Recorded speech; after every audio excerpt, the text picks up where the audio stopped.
श्रीमद् भगवद गीता ज्ञान यज्ञ प्रवचन क्रमांक 231 अध्याय 5वां कर्म संन्यास योग और श्लोक क्रमांक 29। ओम त्र्यंबकं यजामहे सुगंधिं पुष्टिवर्धनम् उर्वारुकमिव बन्धनान् मृत्योर्मुक्षीयमामृतात् समस्त जन कल्याणे निरतं करुणामयं नमामि चिन्मयं देवं सद्गुरुं ब्रह्मविद्वरं वसुदेवसुतं देवं कंसचाणूरमर्दनं देवकी परमानंदं कृष्णं वंदे जगद्गुरुम्। ओम तत्सत्। उपर्युक्त 2 श्लोकों में वर्णित समाहित चित्त वाला ध्यान योगी साधक किस तत्व को जानता है, अब वह भगवान इस 29वें श्लोक में कहते हैं। भोक्तारं यज्ञ तपसां सर्वलोकमहेश्वरं सुहृदं सर्वभूतानां ज्ञात्वा मां शान्तिमृच्छति।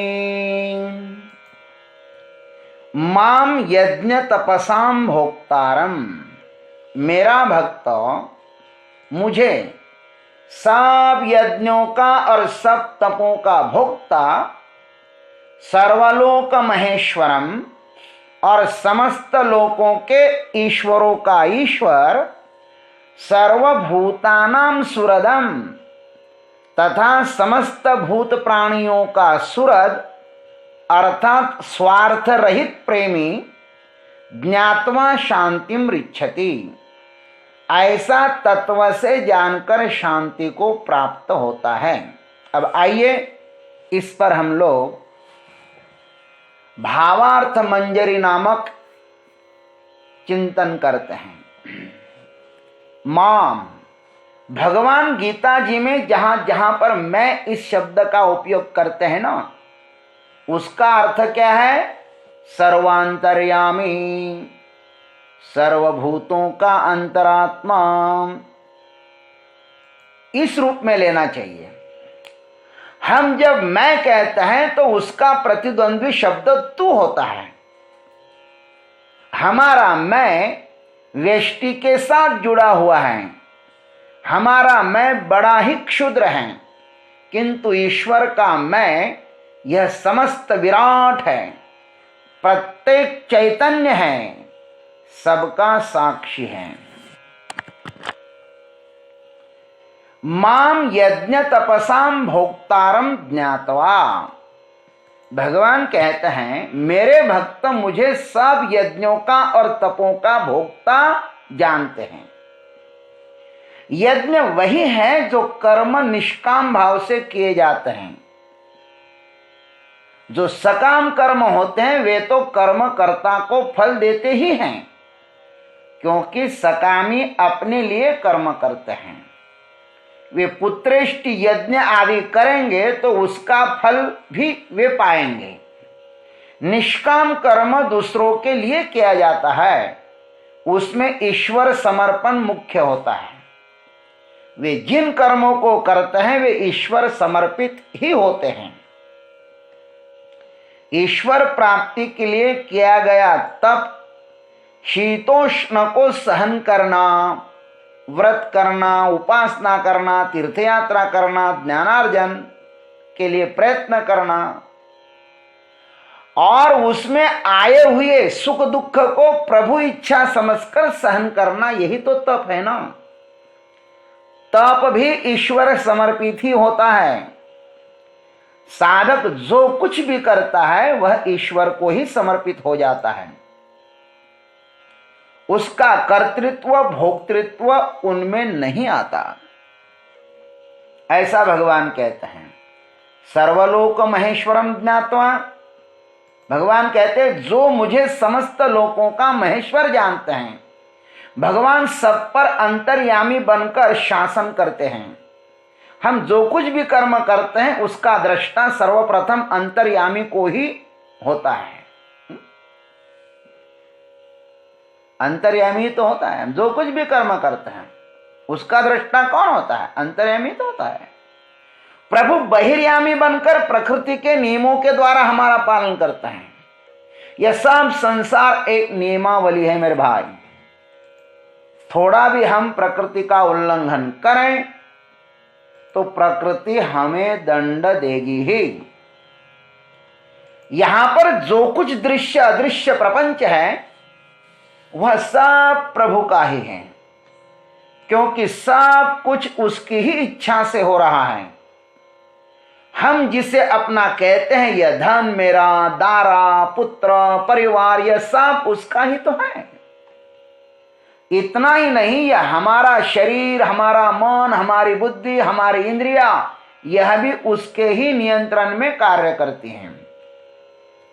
इस शरीर आदि में ममत्व होने के कारण ही उसे हम अपना कहते हैं।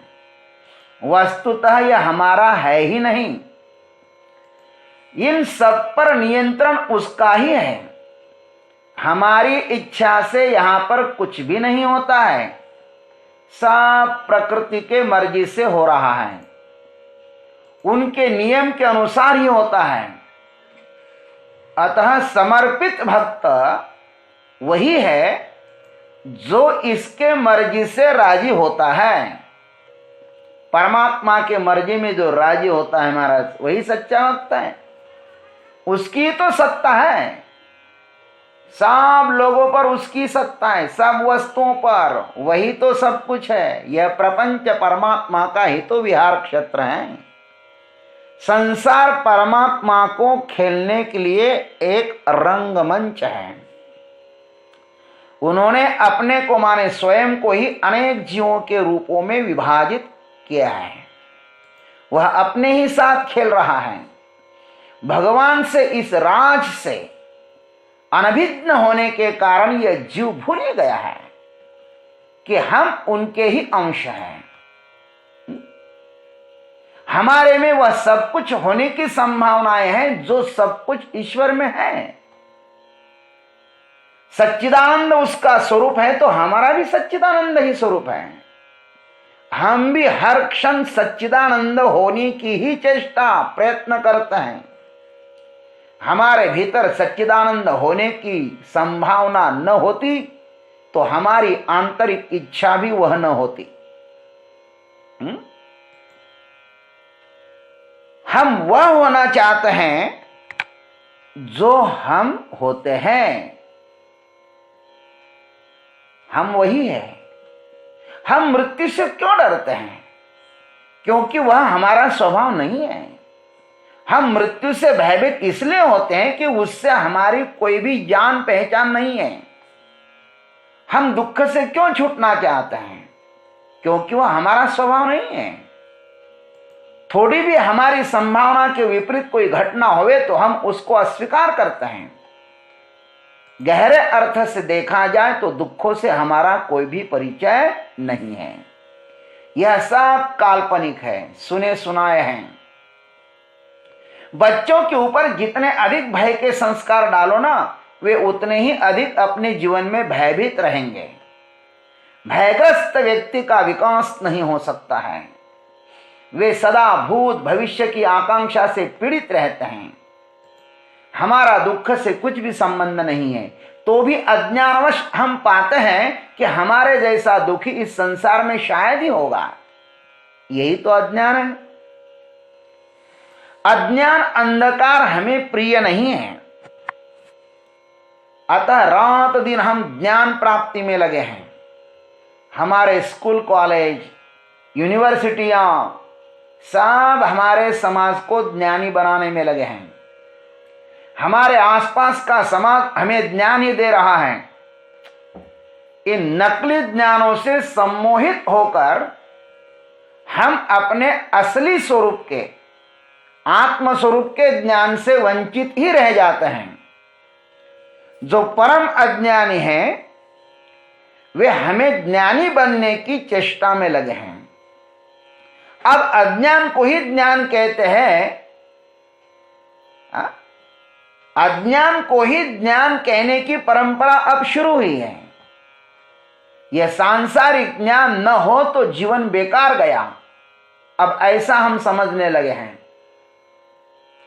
लेकिन ध्यान रखना, सांसारिक ज्ञान चाहे जितना इकट्ठा कर लो वह भौतिक ज्ञान ही है। अतः इस पांच भौतिक शरीर को सुविधा देने में काम आएगा। शरीर की हृदय गुहा में जो परमात्मा विराजमान है उसके पास जाने के लिए यह ज्ञान नहीं है, अपितु वहां तक पहुंचने में यह सांसारिक ज्ञान बाधा है।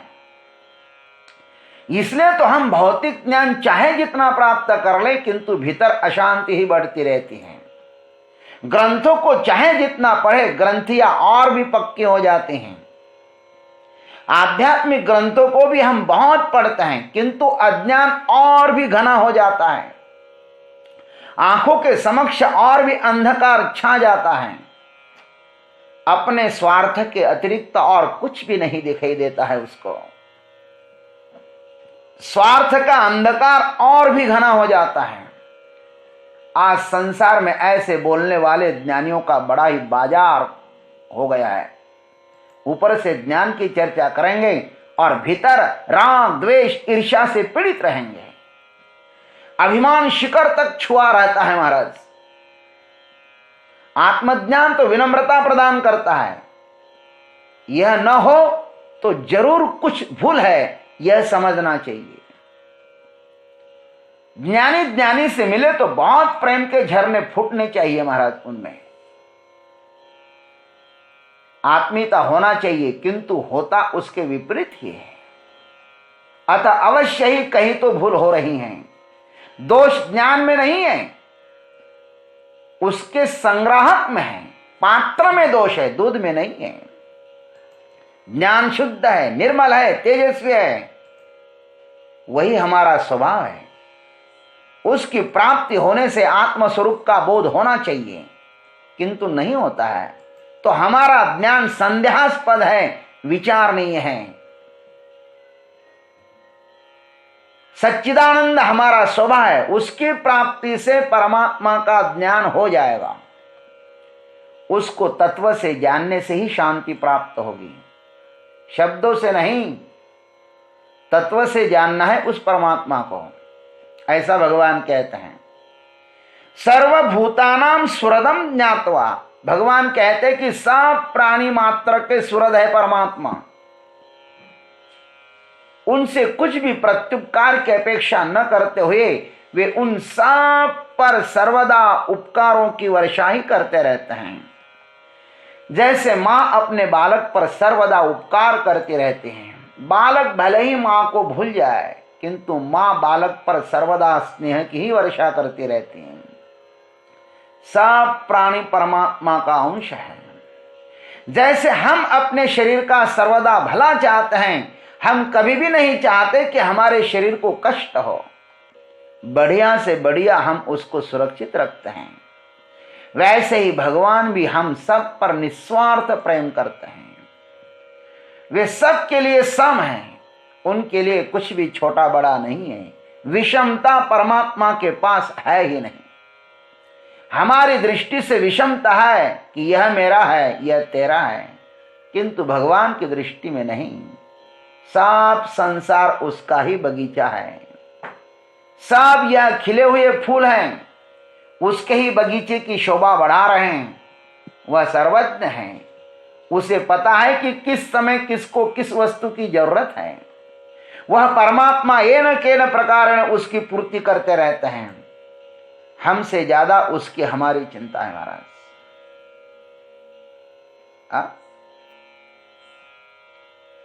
जिस क्षण हम मां के पेट में प्रविष्ट हो जाते हैं, उसी समय से मां के स्तन से दूध की प्रक्रिया बनना शुरू हो जाती है।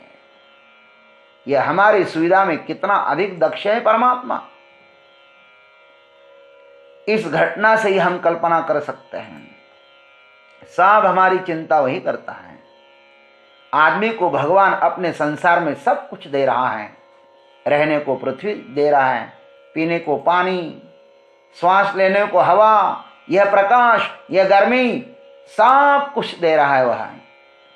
जन्मदात्री मां के हृदय में प्रेम के रूप में वही तो बैठ जाता है ना।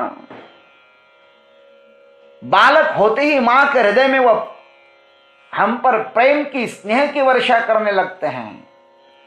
मां के हृदय में वह वात्सल्य रूप में प्रकट हो जाता है। उसके हृदय में भगवान न रहता तो हमें बड़ा कौन करता। परमात्मा कैसा है, उसकी प्रथम झांकी मां में ही दिखाई देती है। वह हमें सुविधा प्रदान करता है महाराज, किंतु हम कृतज्ञ हैं, कृतज्ञ हैं, उसके प्रति कृतज्ञता भी व्यक्त नहीं कर पाते हैं। हम भले ही कृतज्ञ हैं, लेकिन वह हमारी रग रग को पहचानता है कि हम क्या है। उसको पता है तो भी वह सुविधा देना बंद नहीं करता। यही उसकी महानता है।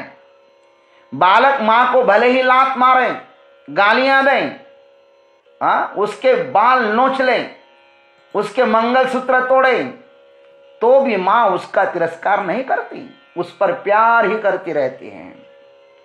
संसार में कुपुत्रों से इतिहास भरे हैं महाराज, किंतु कुमाता अब तक संसार में पैदा होना शेष है। परमात्मा सुहृद है, इस प्रकार जो तत्वतः जानता है ना, भगवान कहते वही शांतिम ऋच्छति। इस प्रकार तत्व से जानकर शांति को प्राप्त होता है, उसको ही शांति मिलती है। जो मुझको इन 3 प्रकार के गुणों से युक्त हुआ जानता है, यज्ञ तपसाम, इसके द्वारा भगवान जीव के अहंकार को छीन लेते हैं। क्योंकि तप और यज्ञों से व्यक्ति अपने को बड़ा समझता है। मैं तपस्वी हूं, मेरे में यह शक्ति है, मैंने अपने ही बल से यह सब कुछ प्राप्त किया है, मैं यज्ञ करता हूं, बहुत कुछ मैंने यज्ञ किए हैं। तप और यज्ञ अज्ञानियों का अहंकार बढ़ाते हैं महाराज, किंतु जो ज्ञानी होते हैं ना, वे कहते प्रभु ने करवाया है, मैं तो मात्र निमित्त हूं। ज्ञानी अपने पर कर्तृत्व भोक्तृत्व नहीं लेता, वह सब कुछ भगवान पर छोड़ देता है। और भगवान कौन है? सर्वलोक महेश्वर। इस पद से परमात्मा जीवात्मा का ममत्व छीन लेता है।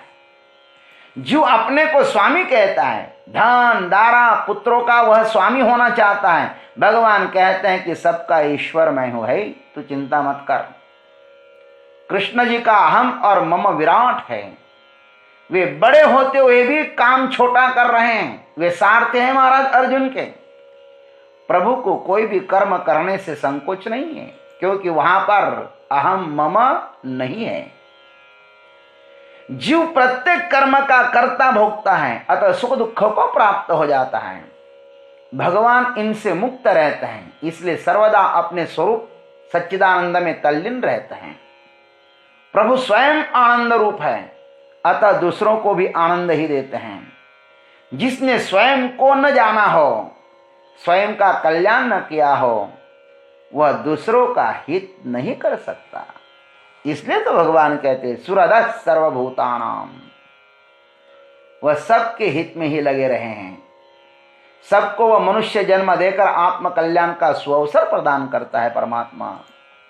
जीव को परमात्मा प्राप्ति की स्वर्ण संधि प्रदान करने पर भी जीव न प्राप्त करे भगवान को, तो उसको तो इसमें तो दोष परमात्मा का थोड़ा ही न है, जीव का दोष है। उसने संधि दी, अवसर दिया, हम न प्राप्त करें प्रभु को, इसमें भगवान का क्या दोष है। इन 3 रूपों में ईश्वर को जो तत्वतः जानता है ना, वह अपने स्वरूप शांति को प्राप्त कर लेता है। खैर, कौन से वे 3 रूप? भगवान कहते हैं ये 3 रूप है भगवान के। भोक्तारम यज्ञ तपसाम सर्वलोक महेश्वरम, और अंत में कहते हैं सुहृदं सर्वभूतानाम। ये 3 भगवान के रूप हैं। इसको जानना चाहिए। भगवान अर्जुन की प्रसन्नता भगवान ने देखी। देखो, स्पर्शान कृत्वा से लेकर यह सदा मुक्त एव सः, यहां तक ध्यान योग का वर्णन जब अर्जुन ने श्रवण किया ना, तो उसे आश्चर्य लगा। फल सहित ध्यान योग का मार्ग भगवान ने समास रूप में बता दिया है। अर्जुन को ध्यान योग सुनकर आश्चर्यपूर्वक आनंद हुआ। ध्यान की थोड़ी बहुत झलक से अर्जुन परिचित था। लक्ष्य की तरफ बाण छोड़ने के पहले चित्त को एकाग्र करना ही पड़ता है। चित्त विचलित हो तो बाण लक्ष्य को नहीं भेद पाएगा। ध्यान मार्ग के द्वारा अर्जुन भीतर की यात्रा कर सकता है। अतः भगवान ने इस मार्ग को सूत्र रूप में कहा। अर्जुन की प्रसन्नता को देखकर भगवान ने पूछा कि तुम्हारी प्रसन्नता का क्या कारण है। अर्जुन ने कहा कि प्रभु, आप तो अंतर्यामी है ना, अतः हमारे मन की बात पहचान गए और मेरे बिना पूछे ही आपने मेरे अंतःकरण की बात कह दी। अब आप योग के विषय में मुझे सविस्तर कहिए। अब आपने संक्षिप्त रूप से अभी जो मार्ग बताया ना, वह हमारे लिए वैसा ही सुगम हो जैसे गहरे पानी से तैरकर जाने की अपेक्षा जहां पर कम पानी है वहां से हम चलकर जाना श्रेयस्कर समझे। ऐसे कह दीजिए महाराज। एरवी तरी अवधारा जो दाविला तुम्ही अनुसारा, तो पहुन्या हुनी पाय उतारा सोपा जैसा। हम चल करके जाए महाराज, इतना श्रेयस्कर हो। पहले जो आपने ज्ञान मार्ग बताया वह हमारे लिए दुष्कर प्रतीत होता है। यह अष्टांग योग ध्यान रूप मार्ग सुगम प्रतीत होता है। इससे थोड़ा विलंब भी लगे तो उसे कोई हर्ज नहीं है। अतः योग मार्ग ही आप मुझे बताइए। भगवान अर्जुन पर और भी प्रसन्न हुए। वे तो अर्जुन जैसे भक्त को ज्ञान देने के लिए पहले ही आतुर हैं। अब अर्जुन स्वयं याचना कर रहे हैं तो प्रभु वैसे ही प्रसन्न हुए जैसे मां का हृदय अपने छोटे बालक की मांग को पूर्ण करता है। उसमें बड़ा स्नेह रहता है। प्रभु की कृपा दृष्टि कारुण्य रस के वर्षा की तरह है महाराज। प्रभु के हृदय में अद्भुत स्नेह का प्राकट्य हुआ है। भगवान भक्त पर बहुत प्रेम करते हैं। वे योग का विस्तृत अर्थ भगवान 6 अध्याय में कहेंगे। ओम तत्सत। यह परमात्मा का नाम है। श्री कृष्ण अर्जुन का जो संवाद है उस भगवत गीता में जो कि औपनिषदिक ब्रह्म विद्या है। भगवत गीता कौन है? औपनिषदिक ब्रह्म विद्या है और परमात्मा के साथ जोड़ने का काम करती है। अतः योग शास्त्र भी है। योग शास्त्र भी गीता को कहा है। उसमें से एक कर्म संन्यास योग नामक यह 5वां अध्याय यहां पर समाप्त होता है। भाष्यकार इस अध्याय को प्रकृति गर्भ कहते हैं। ठीक ही कहा है उन्होंने, क्योंकि प्रकृति का गर्भस्थान जो परमात्मा है उसकी ही अध्यक्षता से यह प्रकृति संसार की सृजन पालन संहार करती रहती है। इस अध्याय में समस्त कर्मों का संन्यास कैसे किया जाता है यह परमात्मा में बहुत अच्छी तरह से बताया है। ओम तत्सत इति श्रीमद् भगवद गीतासु उपनिषत्सु ब्रह्म विद्यायां योग शास्त्रे श्री कृष्णार्जुन संवादे कर्म संन्यास योगो नाम 5मो अध्याय। इस प्रकार यह 5वां अध्याय अब समाप्त हो रहा है। श्री गुरु परंपरा की पावन कृपा से श्री महामृत्युंजय महाकाल एवं भगवान श्री कृष्ण के श्री चरणों पर यह 5वें अध्याय के प्रत्येक श्लोक पर किया गया भावार्थ मंजरी नामक चिंतन रूपी वाक पुष्प मैं समर्पित करता हूं। भगवान इस अपने बालक की तुतलाती हुई वाणी को स्वीकार करें और अग्रिम ध्यान योग नामक 6 अध्याय का चिंतन करने का वे हमें सामर्थ्य प्रदान करें। यह अध्याय आप सभी श्रोताओं के जीवन में आनंद मंगल प्रदान करें और आपको आत्म साक्षात्कार करने के लिए सुविधा प्रदान करें। यही मैं परमात्मा से महाकाल से प्रार्थना करता हूं। जय गुरुदेव, जय जगदीश्वर, जय जय महाकाल।